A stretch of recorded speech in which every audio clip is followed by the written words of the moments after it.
سورۃ الفجر میں آتا ہے والفجر وليال عشر والشفع والوتر واللیل اذا یسری هل فی ذلک قسم لذی حجر. قسم ہے فجر کی اور 10 راتوں کی اور جفت اور طاق کی اور رات کی جب وہ چلتی ہے، یقیناً اس میں عقل والے کے لیے بڑی قسم ہے.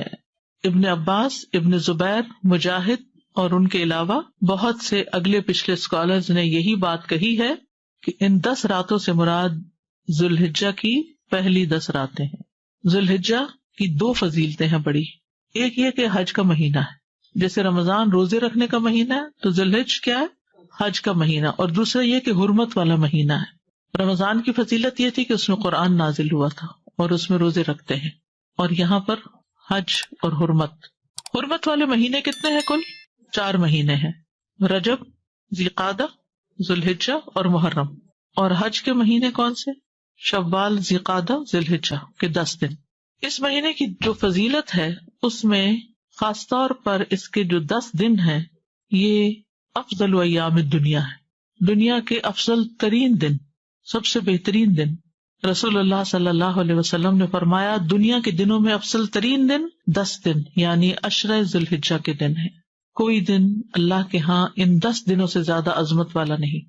ان کی عظمت کو محسوس کیجیے، سمجھیے، ان کو عام دنوں کی طرح ہم نے نہیں گزارنا. حدیث میں آتا ہے کوئی دن اللہ کے ہاں ان 10 دنوں سے زیادہ عظمت والا نہیں، اور نہ ہی کسی دن کا عمل اللہ تعالیٰ کو ان 10 دنوں کے عمل سے زیادہ محبوب ہے. پس تم ان 10 دنوں میں کثرت سے لا الہ الا اللہ، اللہ اکبر اور الحمدللہ کہو. تو ان دنوں میں کرنے والا افضل ترین کام کیا ہے؟ یہ تسبیحات زیادہ سے زیادہ، تہلیل، تکبیر، تحمید. ابن عباس کہتے ہیں کہ رسول اللہ صلی اللہ علیہ وسلم نے فرمایا اللہ تعالیٰ کو کوئی نیک عمل کسی دن میں اتنا پسندیدہ نہیں جتنا ان دنوں میں پسندیدہ اور محبوب ہوتا ہے، یعنی عشرہ ذوالحجہ. صحابہ نے کہا اللہ کے رسول کیا جہاد فی سبیل اللہ بھی نہیں؟ آپ نے فرمایا نہیں، جہاد فی سبیل اللہ بھی نہیں، مگر جو کوئی شخص اپنی جان اور مال لے کر نکلا ہو پھر کچھ واپس نہ لایا ہو. ان دنوں میں کوئی بھی جو نیکی کی جائے گی وہ عام دنوں کے مقابلے میں افضل ہوگی. مثلاً قرآن کی تلاوت، اذکار کی کثرت، صدقہ خیرات. نبی صلی اللہ علیہ وسلم نے فرمایا اللہ تعالیٰ کے نزدیک ذوالحجہ کے 10 دنوں میں نیک اعمال بہت پاکیزگی اور بہت بڑے ثواب کا باعث ہیں. پاکیزگی کی بھی بات پڑھی نا، ازکا عند اللہ واعظم اجرا، جہاد سے بھی افضل اعمال ہیں. صحابہ ان دنوں انتھک محنت کیا کرتے تھے. پھر چونکہ حرمت والا مہینہ ہے تو ہمیں دوسروں کی جان، عزت، مال ان سب کی حرمت رکھنی ہے، یعنی ڈوز اینڈ ڈونٹس. ایک طرف کیا کرنا ہے؟ تسبیحات کی کثرت، اور دوسری طرف کیا چھوڑنا ہے؟ غیبت، چگلی، طعنہ، فضول میں لغو باتیں، ہنسی مذاق. اور ان دنوں کا سب سے افضل عمل قربانی ہے. اقوال میں تسبیحات ہیں، افعال میں قربانی.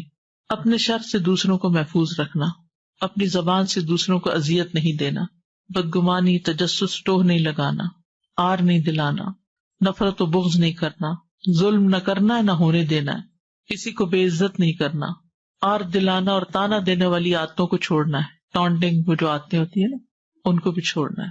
غصہ نافذ کرنے کی طاقت رکھنے کے باوجود اس کو چھوڑ دینا ہے. گالی گلوچ، بد زبانی، ان چیزوں سے بھی بچنا ہے. مسلمان کو ہر طرح کی اذیت دینے سے رکنا ہے. رشتہ داروں کی قطع تعلق ہی نہیں کرنی، ان کو منانا ہے. ظالم رشتہ داروں پر بھی مہربانی کرنی ہے. اپنے شر سے پڑوسیوں کو بچانا ہے. اپنے ایمان کی تجدید کرنی ہے. صبر اور عفو درگزر کرنا ہے. اچھا اخلاق اختیار کرنا ہے. اول وقت پہ نماز پڑھنا ہے. قیام لمبا کرنا ہے. ہو سکے تو تہجد پڑھنا ہے. روزہ رکھنا ہے. حج کے لیے تو چلے گئے ہیں لوگ، ہو سکے تو حج کرنا ہے. مالی صدقات میں اپنے اہل و عیال کی ضروریات پوری کرنا. ناراض رشتہ دار کو تحفہ دینا. اپنے بہن بھائیوں کی یا اپنے دوستوں کی ضروریات پوری کرنا. پانی پلانا. ایسا صدقہ جو خود کو محتاج نہ کرے کسی کا. ناراض لوگوں کو آپس میں صلح کرانا. کسی کو خوش کرنا، کسی کو پریشانی دور کرنا. پھر اپنے نفس اور خواہش سے جہاد کرنا. لوگوں کو اپنی برائی سے محفوظ رکھنا. اور صدقے خیرات میں کھانے پینے اور دیگر چیزوں کے علاوہ اچھی کتابیں، اچھے پیمفلیٹس اور خصوصاً اس ٹاپک کی اویئرنیس لوگوں میں کریٹ کرنا ہے. قرآن کی تلاوت میں عام روٹین سے زیادہ پڑھنا ہے، اس کو انکریز کرنا ہے. اللہ سبحانہ وتعالیٰ ہمیں عمل کی توفیق عطا فرمائے. پیمفلیٹ نکال لیجیے، ہم اسی میں سے پڑھیں گے تاکہ پھر یہ باتیں ہمیں یاد بھی رہیں. عشرہ ذوالحجہ، عید الاضحیٰ اور قربانی۔ فضائل عشر ذوالحجہ، رمضان المبارک کے بعد ذوالحجہ کا مہینہ اسلامی مہینوں میں نہایت اہمیت کا حامل ہے۔ یہ مہینہ حرمت والے مہینوں میں سے ایک ہے۔ ذوالحجہ کا پہلا عشرہ نیکیوں اور اجر و ثواب کے اعتبار سے عام دنوں کے مقابلے میں بہت اہم ہے، جس کی فضیلت قرآن کریم اور احادیث سے ثابت ہے۔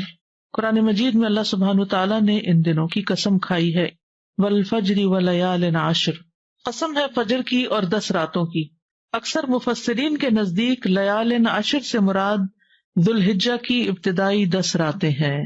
یہ ہم جانتے ہیں کہ اللہ سبحانہ تعالیٰ نے اس کائنات کے اندر بعض چیزوں کو بعض پر فضیلت دی ہے۔ انسانوں میں سے سب سے زیادہ فضیلت کس کی ہے؟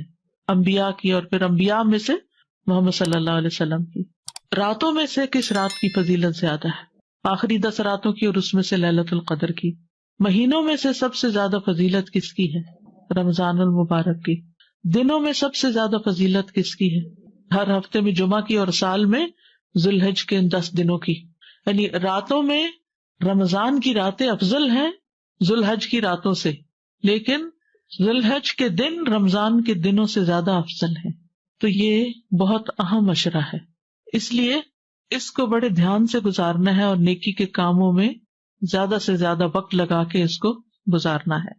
اور اس کی فضیلت جو ہے وہ قرآن مجید سے بھی ثابت ہے۔ اللہ نے ان راتوں کی قسم کھائی ہے۔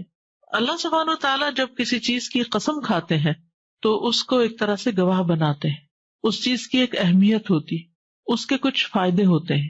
کن کن چیزوں کی اللہ تعالیٰ نے قسم کھائی ہے قرآن مجید میں؟ والشمس وضحاها، سورج اور اس کی دھوپ کی، اور والقمر اذا تلاها، چاند کی قسم کھائی ہے، اور والتین والزیتون، اور والطور والضحا والعصر واللیل والفجر۔ تو سب سے زیادہ تو یوں لگتا ہے جیسے اوقات کی قسم کھائی، فجر، عصر، ضحا، پھر اسی طرح آسمان کی، والسماء وما بناہا، فرشتوں میں سے، والنازعات غرقا، ہواؤں کی۔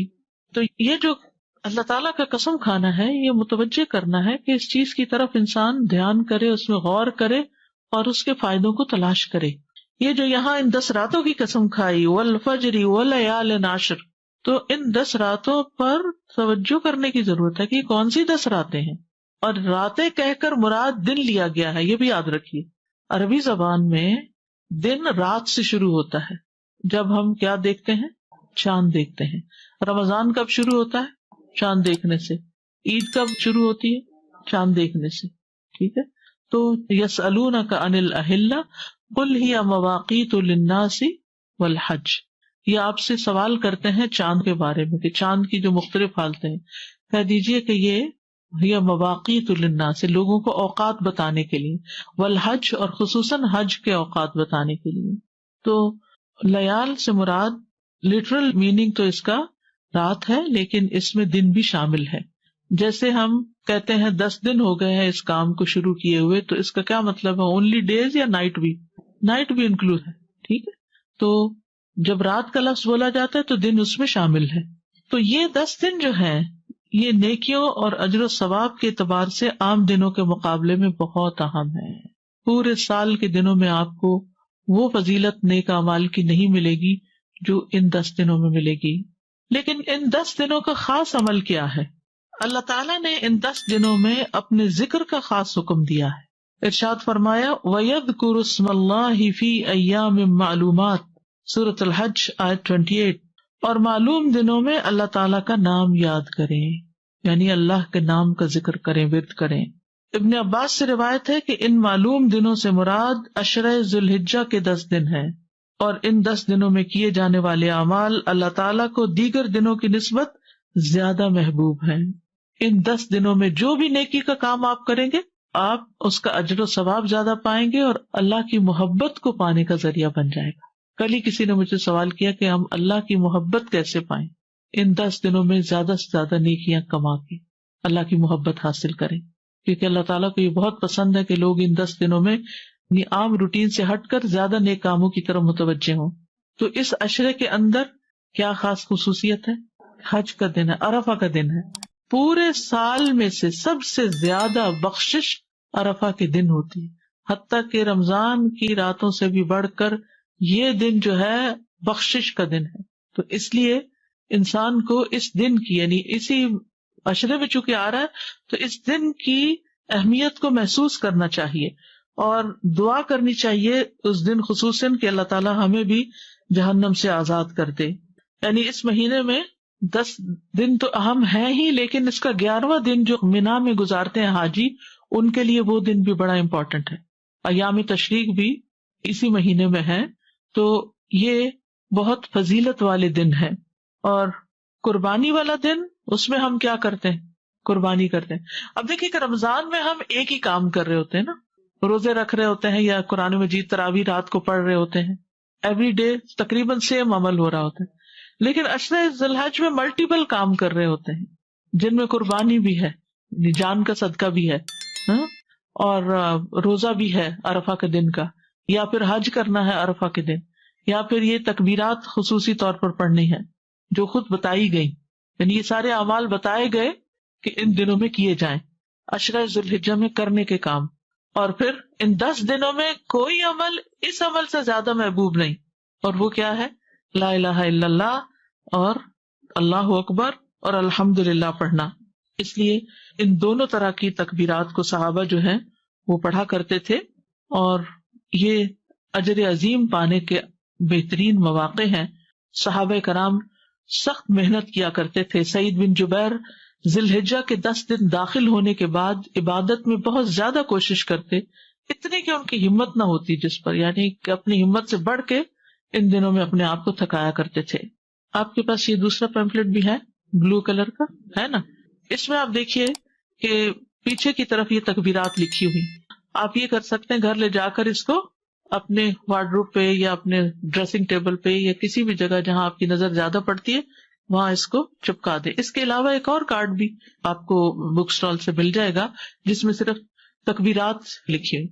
دوسرا یہ کہ اس کا فائدہ یہ ہے اس بروشر کا کہ اس کے اندر کرنے کے کاموں کی ڈیٹیل دی ہوئی ہے جو آپ کو ریمائنڈر ہو سکتا ہے، آپ اس کو پڑھ سکتے ہیں. اگر آپ اس کو کھولیں اور کھول کے بھی لگا دیں تو یہ پوسٹر 10 دن لگا رہے تو آپ کو نیک نیک کاموں کی یاد دہانی ہوگی. آپ چاہیں تو اس کو کسٹمائز کر کے اپنے پرسنل مزید کوئی چیزیں اس میں لکھنا چاہیں جو اس میں نہیں لکھی ہوئی تو وہ بھی آپ لکھ سکتے ہیں.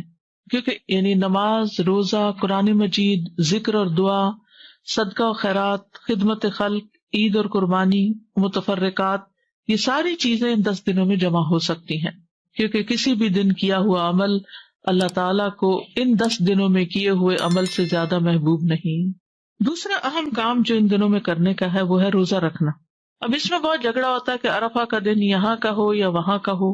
تو اصل حکم تو جہاں آپ رہتے ہیں اسی کی تاریخ کو دیکھا جائے گا، ورنہ اگر آپ کسی اور جگہ کے مطابق عرفہ مناتے ہیں تو اگلا دن پھر عید کا بھی کریے، پھر وقفہ دے کے تو عید نہیں ہوتی. لیکن اگر آپ کے دل میں پھر بھی اطمینان نہیں تو 2 دن روزہ رکھ لیجیے، ایک عرفہ کے میدان والے دن کا عرفہ کا دن اور ایک یہاں کا عرفہ کا دن. تو انشاء اللہ تعالی اللہ سبحانہ تعالیٰ قبول فرمائے، اور بہت ہی برکت والا روزہ ہے. یعنی آپ دیکھیے کہ رمضان کے روزے سے بھی برکت والا ہو گیا کہ یہ روزہ 2 سال کے گناہوں کی معافی کا ذریعہ بنے گا. اور ویسے بھی روزے کا ثواب کیا ہے کہ انسان کے چہرے کو 70 سال دور جہنم کی آگ سے کر دیتا ہے ایک روزہ. یعنی ایک روزہ آپ رکھتے ہیں تو آپ جہنم سے 70 سال دور ہو جاتے ہیں، اور پھر اگر دوسرا رکھتے ہیں تو 70 اور جمع کر لیں اور پھر اور کر لیں اور پھر اور کر لیں. تو روزے جو ہیں، جس کسی کو ہیل فائر سے ڈر لگتا ہو اور خوف آتا ہو تو چاہیے کہ پھر روزے رکھا کرے. اور خصوصاً جن کو اللہ نے صحت دی ہے، جوانی دی ہے، وہ ضرور کوشش کریں. یعنی جب انسان کے اوپر ضعیفی آ جاتی ہے، بزرگی، تو پھر ذرا مشکل ہو جاتا ہے. اور اگر دن لمبے ہو، میری والدہ 78 ایئرس کی تھیں اور جس مہینے میں فوت ہوئی ہیں اس مہینے کے بھی 3 روزے انہوں نے، جیسے یہاں اس حدیث میں ہے کہ ایام 20 کے روزے، وہ اس مہینے کی انہوں نے رکھے، بلکہ اس ڈر سے کہ کہیں شروع نہ ہو گیا، انہیں پتہ نہیں چلا کہ ایک دن پہلے بھی روزہ رکھ لیا. تو بدھ سے شروع ہونے تھے، انہوں نے منگل کا بھی رکھ لیا کہ کہیں میں بھول نہ گئی ہوں. ہوتا نا بڑے ہو کے انسان کو ڈیٹس اور دن اور وہ اوقات میں بعض اوقات خلل ہو جاتا ہے کہ کہیں مس نہ ہو جائے. تو ہمیں بہت زیادہ اپنے طور پہ کوشش کرنی چاہیے. پھر اگر بیمار ہیں آپ، کسی وجہ سے ہمت نہیں ہے، تو اللہ تعالیٰ جانتا ہے کہ آپ کی نیت کیا ہے. لیکن پہلے سے اگر نیت ہو نہیں میرے لیے تو بڑا ہی مشکل کام ہے، میں نہیں کر سکتا، تو پھر واقعی مشکل ہو جاتا ہے. ہوتا یہ ہے کہ جس طرح آپ سوچنے لگتے ہیں نا، چیزیں ویسے ہی ہونے بھی لگ جاتی ہیں. ہر چیز کی ایک فریکوینسی ہوتی ہے اور ایک آپ کے دماغ کی فریکوینسی. تو یہ ایک فریکوینسی دوسری سے جب ملتی تو پھر وہ ویسے ہی چیزیں نظر آنے لگتی ہیں اور ویسے ہی ہونے لگتی ہیں.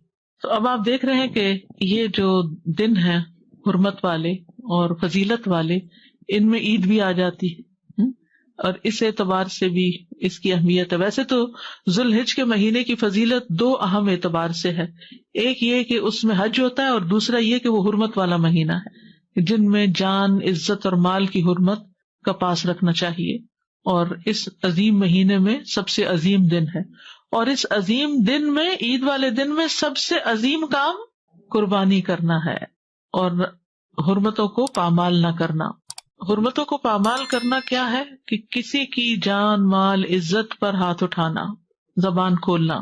حسن رضی اللہ عنہ نبی صلی اللہ علیہ وسلم کے اس قول کہ صبح آدمی ایمان والا ہوگا اور شام کو کافر، یا شام کو ایمان والا ہوگا اور صبح کافر، کے متعلق بیان فرماتے تھے کہ صبح کو اپنے بھائی کی جان، مال اور عزت کو اپنے اوپر حرام سمجھے گا، لیکن شام کو حلال سمجھنے لگے گا. اور اسی طرح شام کو حرام سمجھتا ہوگا اور صبح اس کو حلال کر لے گا. یعنی وہ اس حدیث کا مفہوم یہ بیان کیا کرتے تھے کہ ایک شخص ایمان میں ہے، دوسروں کے بارے میں اچھا گمان رکھتا ہے، شام تک موڈ ہی بدل گیا اور غیبت شروع کر دی یا کوئی الزامات دینے شروع کر دیے. تو اس لیے ان دنوں میں جہاں کچھ کرنے کے کام ہے وہاں کچھ نہ کرنے کے کام بھی ہیں. جیسے کل میں نے عرض کیا تھا نا کہ دین مکمل نہیں ہوتا جب تک کہ ہمارے اعمال میں سے کچھ عمل آئے نہ اور کچھ عمل نکلے نہ. ہم بعض اوقات کرنے والے کام تو بہت سے کرتے رہتے ہیں اور نہ کرنے والے کام چھوڑتے نہیں ہیں، جن میں خصوصی طور پر حرمتوں کو پامال کرنا، کسی کی جان، مال، عزت، آبرو. رسول اللہ صلی اللہ علیہ وسلم نے فرمایا ایک مسلمان کی ہر چیز دوسرے مسلمان پہ حرام ہے، اس کا خون، اس کا مال، اس کی عزت و آبرو.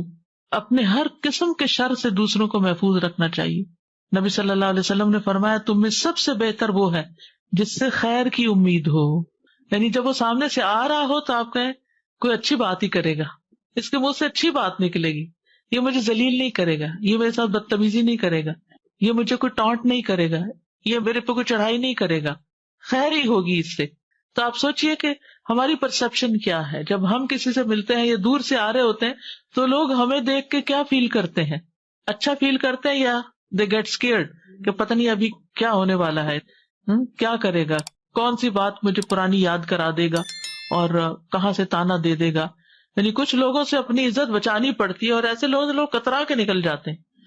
اور کچھ لوگ ہوتے ہیں کہ جن کے ملنے کا انتظار رہتا ہے کہ وہ آئیں اور ان سے کوئی خیر کی بات سنیں. اور فرمایا سب سے بدتر وہ ہے جس سے کسی خیر کی توقع نہ ہو، کوئی تمہارا بھلا نہ کرو اور اس کے شر سے امن نہ ہو.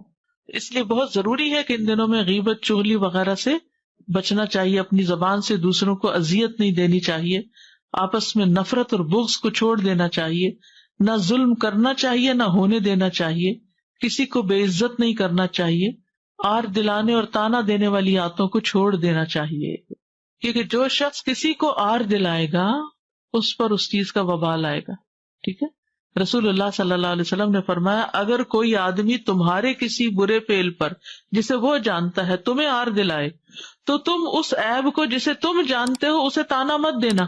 یعنی کسی نے تمہیں تانا دے دیا ہے تو بدلہ لینے کے لیے تانا نہ دینا، کیونکہ اس چیز کا وبال اس پر ہوگا جو اس نے کی ہے. تو یہ بہت اہم چیز ہے. بالکل جیسے حج کے دنوں میں کیا حکم ہے کہ فلا رفث ولا فسوق ولا جدال فی الحج، کہ گناہ کے کام نہیں، جھگڑا نہیں، بے حیائی کے کام نہیں.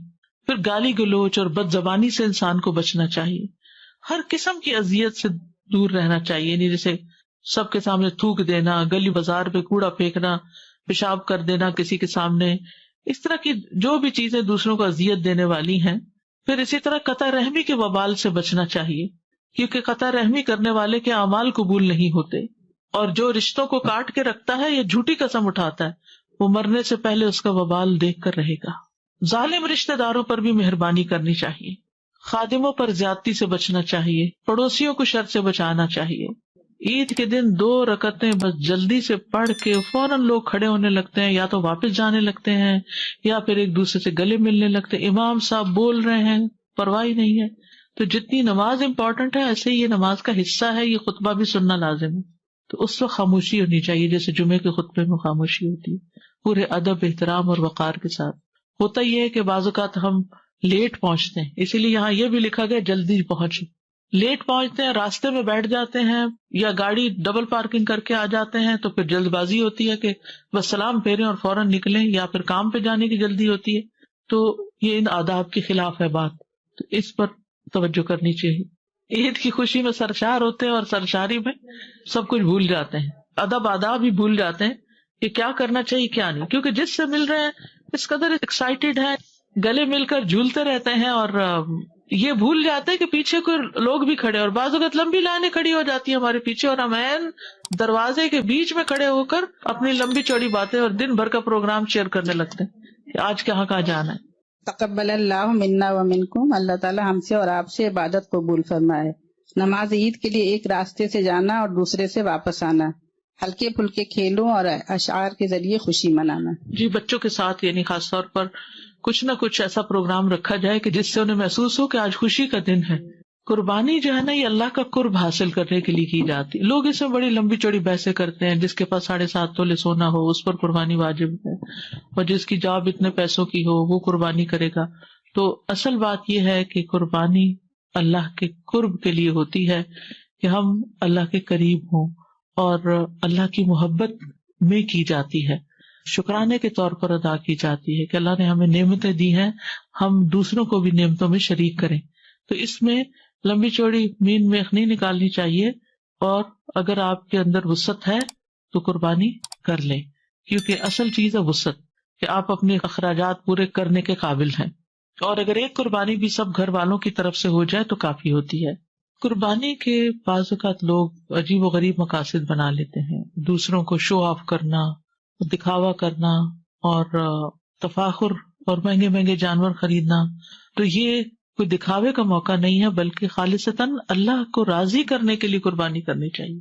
فَصَلِّ لِرَبِّكَ وَانْحَرْ، یعنی اللہ کو نہ خون پہنچے گا نہ گوشت پہنچے گا، خون زمین میں گر جائے گا اور گوشت ہم کھا لیں گے۔ وہاں کیا جائے گا؟ دلوں کا تقویٰ۔ تقویٰ میں کیا ہے؟ اللہ سے محبت کتنی، اللہ کا خوف کتنا ہے۔ یعنی اس قربانی کی عید کے بعد ہمارے تقویٰ میں کیا اضافہ ہوا، یہ ہے سوال۔ قرب میں کتنا اضافہ ہوا اور تقویٰ میں کتنا اضافہ ہوا، ہم سب کو اپنے آپ سے پوچھنا ہے کہ عشر ذی الحج کے بعد ہماری کیفیات کیا ہیں، اور اگر پہلے حال سے بھی گئے ہیں صرف پکنک منا کے اور باربیکیو کر کے ادم شور ہنگامہ، تو پھر ہم نے اصل مقصد تو کھو دیا۔ تو اس لیے آپ کو یہ جو گفٹ دیا گیا ہے، تو جب کسی کو گفٹ دیا جائے تو اس کو کیا کرنا چاہیے؟ اس کو استعمال بھی کرنا چاہیے اور واپس بھی کرنا چاہیے۔ جی، اذا حییتم بتحیۃ فحیوا باحسن منھا وردوھا، تو جنہوں نے آپ کو گفٹ دیا ہے، جنہوں نے بھی دیا ہے، وہ چاہتے ہیں کہ آپ ان کے ثواب میں اضافہ کرتے ہوئے اس کو کسی کے ساتھ شیئر کریں، گھر والوں کے ساتھ اس کو شیئر کریں۔ آپ یہ بھی کر سکتے ہیں کہ گھر والوں کو اکٹھے بٹھا کے تھوڑا تھوڑا انہیں سے ریڈ کروا لیں، اگر اردو آتی نہیں آتی تو خود ان کو پڑھ کے سنا دیں، یا اس کا انگلش بھی ہے وہ ان کو سنا دیں۔ اس کا فائدہ کیا ہوگا کہ سب کو ریمائنڈر ہو جائے۔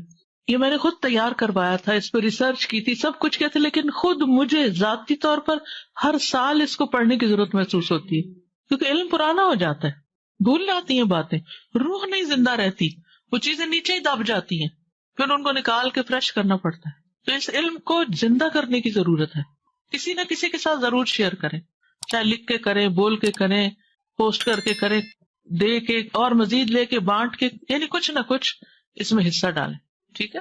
اور اگر آپ ساری کائنات پر غور کریں تو ہر چیز کچھ نہ کچھ قربانی کرتی ہے۔ اب جیسے ایک درخت ہے، کتنی تکلیفیں اٹھا کے وہ سردی گرمی میں کھڑا رہتا ہے، پھلوں کا بوجھ اٹھاتا ہے، لیکن وہ پھل سارے خود کھا جاتا ہے۔ کون کھاتا ہے وہ پھل؟ ہم کھاتے ہیں۔ سمندر کا پانی ہے، وہ بھاپ اڑتی ہے، ہوائیں اس کو اٹھاتی ہیں، تکلیف اٹھاتی ہیں ہمارے لیے، لے کے اڑتی ہیں، اور پھر وہ کون فائدہ اٹھاتا ہے؟ ہم فائدہ اٹھاتے ہیں۔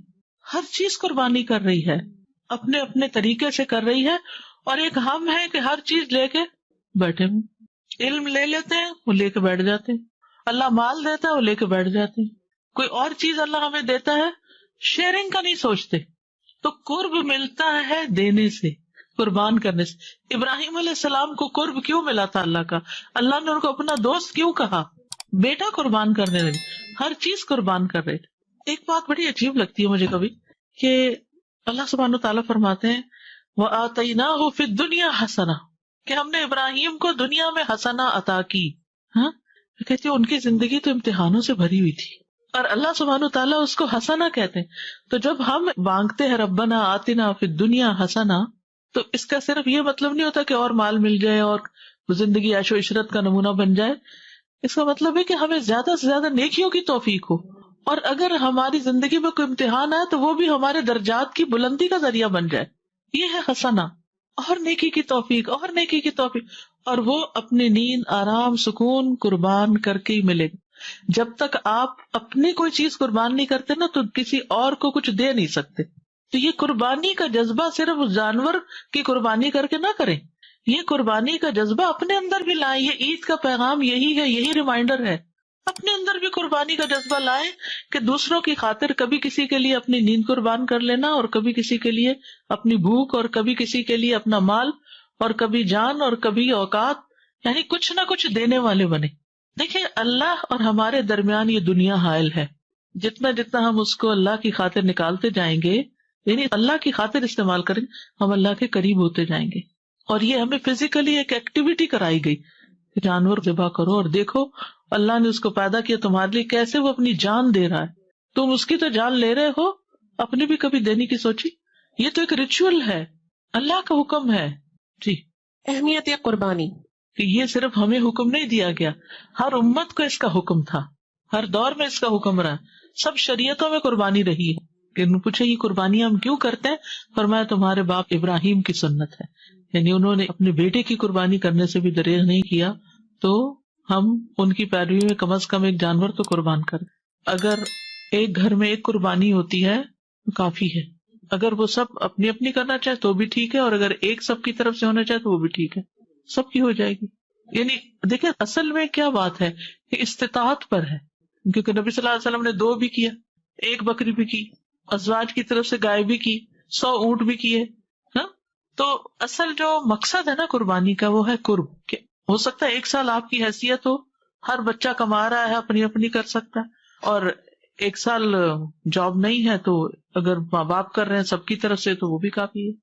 یعنی ہسبینڈ کر رہا ہے، بیوی کی طرف سے بھی، بچوں کی طرف سے بھی، ایک فیملی کی طرف سے ایک جانور کی قربانی کافی ہے.